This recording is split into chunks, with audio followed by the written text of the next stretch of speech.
Sebuah akun YouTube dengan konten bahasa Melayu dan berbasis di Malaysia disasar hujatan warganet Indonesia di media sosial.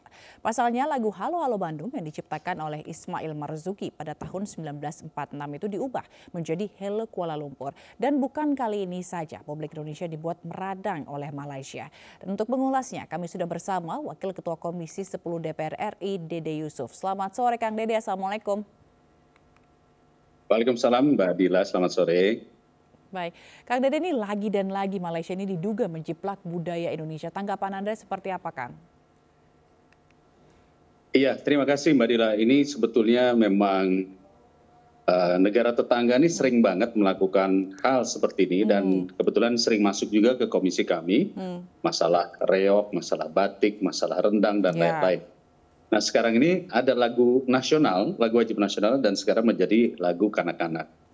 Tentu kami semua juga sempat bertanya-tanya ini, kita harus lihat dulu isunya apakah ini dibuat oleh kanal resmi milik pemerintah atau kanal milik konten kreator. Jadi kita juga harus pisahkan. Oleh karena itu kami langsung membuat semacam sebuah teguran melalui pihak pemerintah. Yang pertama kami meminta kepada Kemenlu tentunya sebagai perwakilan kita untuk bisa melakukan hubungan dengan Malaysia agar ini segera diklarifikasi. Lalu yang kedua kami minta dari Kemendikbud, karena dari Kemendikbud ini tentunya sebagai yang menjaga gawang budaya ataupun juga warisan intangible kita. Dan alhamdulillah respon sudah dilakukan ya Mbak Dila, bahwa dari Kemenlu saat ini juga sudah mencoba mengklarifikasi, dari Kemendikbud juga sudah melayangkan surat untuk meminta klarifikasi, karena bagaimanapun juga hak cipta ini kan sebetulnya adalah ada dua ya. Hak cipta ini adalah Ismail Marzuki, keluarga Ismail Marzuki, namun juga ada hak disebutnya adalah hak ekonomi. Hak ekonomi itu dipegang oleh salah satu perusahaan yang ditunjuk oleh pihak keluarga. Saya lupa namanya PT apa gitu, PT Sadar atau PT Gelora. Dan ini hak cipta ini masih sampai 2029. Jadi oleh karena itu kami meminta agar dilakukan benar-benar sebuah ketegasan jalur hukum. Pemerintah melalui Kemendikbud bisa meminta kepada YouTube untuk menurunkan lagu itu bila diklaim oleh pemegang hak cipta. Pemegang hak cipta itu keluarga daripada Ismail Marzuki dan juga pemegang hak ekonomi yaitu pada perusahaan tersebut.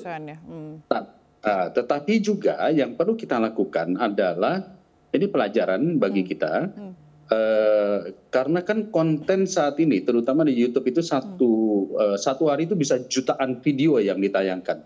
Dan video Halo Kuala Lumpur ini yang dia merupakan jiplakan dari Halo Halo Bandung ini kan sudah ditayangkan sejak 2020. Artinya kalau bukan karena netizen yang melihat dan mengomentari, ya ini nggak akan terungkap. Tidak tahu, betul. Jadi kita sangat berterima kasih sekali kepada masyarakat, pada netizen yang memang sudah membuka situs tersebut dan menyampaikannya kepada kita. Berarti Kang Dede kalau misalnya ini kan ya berarti thanks to netizen gitu ya, karena yang udah mengungkap. Tapi kalau misalnya ada hal lain begitu, apakah nantinya perlu pengawasan khusus gitu terkait dengan hal ini? Ya, kami juga sudah tanyakan itu dan memang dalam konteks ini kebetulan mitra kami hanya Kemendikbud dan Kemenparekraf ya. Undang-undangnya sudah ada, undang-undang hak cipta dan undang-undang kekayaan intelektual ini sebetulnya sudah ada. Nah, namun perangkat untuk melakukan fungsi controlling dan pengawasan ribuan karya itu memang belum ada, belum dimiliki oleh pemerintah. Artinya memang ini dibutuhkan kerjasama dengan masyarakat juga. Jika ada pelaporan, segera dilaporkan. Kami dari DPR tentunya mendorong agar hal ini bisa segera ditangani pemerintah. Bayangkan saja ada berapa banyak makanan, lagu, karya cipta, kriya dan sebagainya.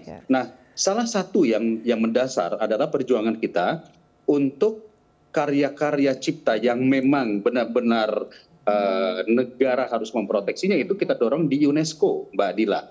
Karena nanti dari UNESCO inilah yang bisa menjadikan itu sebagai paten sebuah negara. Namun masih banyak lagi, masih ada ribuan karya yang memang mau tidak mau masalah hak cipta dan copyright ini harus segera kita perbanyak lagi terhadap produk-produk yang memang ini merupakan keunggulan bangsa.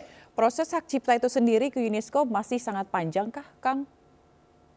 Betul Mbak Dila, kalau masalahnya, kalau ke UNESCO itu kita harus memberikan bukti-bukti yang cukup panjang. Kemarin kami baru saja menerima masalah kawan-kawan yang mendorong kebaya agar menjadi intangible juga ya, artinya karena Melayu juga punya kebaya. Nah ini kita lagi mendorong dan kita cukup berdebat, ya katakanlah antar negara ingin mengklaim, karena kita tahu yang namanya budaya Melayu itu ada Malaysia, ada Brunei, ada beberapa negara lain.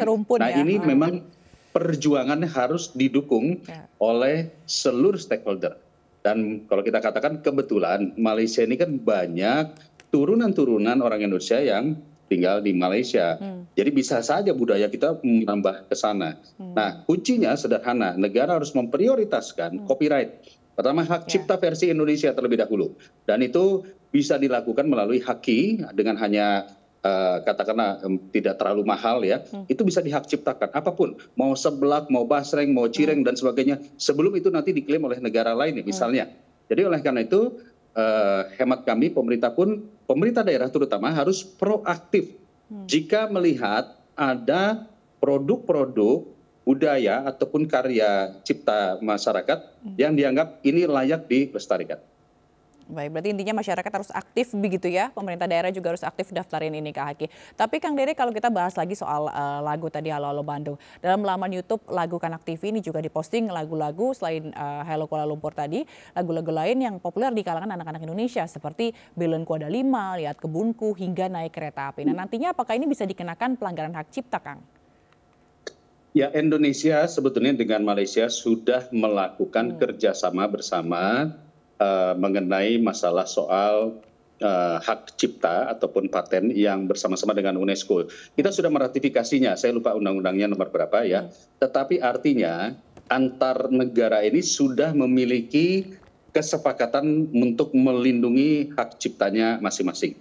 Oleh karena itu, sekali lagi, undang-undangnya sudah ada, perjanjiannya sudah ada, saling menghormatinya juga sudah ada. Namun kalau kita sering mendengar bahwa negara tetangga kita ini sering berulah, saya tidak tahu apakah itu dibiarkan atau mungkin itu menjadi sesuatu yang memang disengaja.